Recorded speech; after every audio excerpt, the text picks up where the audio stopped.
Welcome to Chatting the Pictures. My name is Cara Finnegan, and I'm a writer, teacher, and historian of photography. And I'm Michael Shaw. I'm a writer, a psychologist, and also a publisher of Reading the Pictures. A good many photos were taken in Gaza documenting the Israeli bombardment and the commencement of a ceasefire, but few were as sensitive and textured as this. This photo was taken by Marcus Yam for the LA Times. It shows Palestinian family members attending a candlelight vigil in Gaza to condemn the killing of children and civilians. The vigil was held over the rubble of homes destroyed by an Israeli military airstrike during the 11-day escalation between Israel and Gaza military factions on May 25, 2021.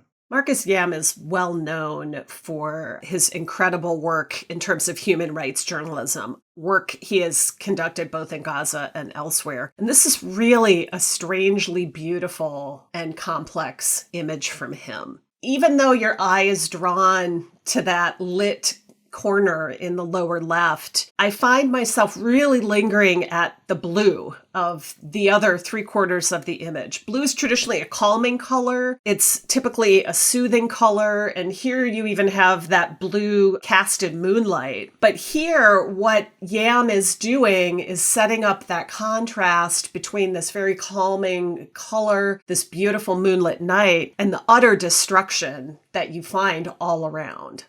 I totally agree with you about the sensory aspect of this photograph. This is drawing on so many perceptual, emotional, and then also sensory prompts. The texture is astonishing. It's just this rich fabric, which alludes to both social fabric and religious fabric and people being hemmed in. It's just doing so much just on that dimension. But then, as you mentioned, there's also the color and, this kind of blue that almost connotes the cool of jazz. And then this contrast between warmth and cold, how it's doing this kind of RGB thing, like a color spectrum. And then still, again, is that composition and the juxtaposition and how much that also plays on a sensory level. That down there in that corner, it feels like these people are in a burrow or they're in a nest, that also connotes an internal quality, something where you feel like the heart inside the body. And your point about texture, I think, is so important. And that texture for me is really amplified by what Yam is doing to create what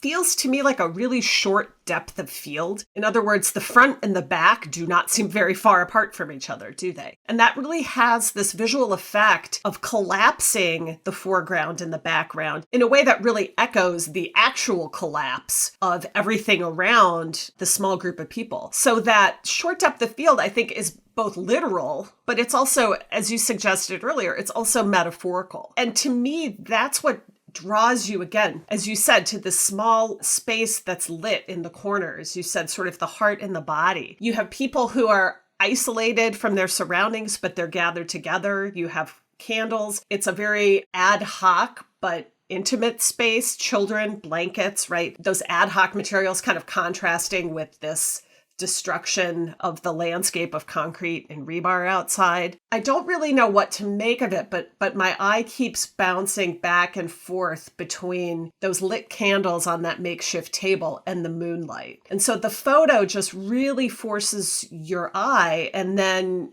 your brain and your thinking and your emotions to bounce back and forth between the inside and the outside, between the lower left and the upper right.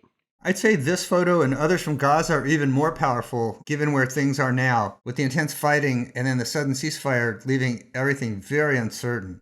If anything, what the conflict did do was bring fresh attention to the plight of the Palestinians. And as we know, a picture like this not only draws and focuses attention, but it rallies hearts and minds.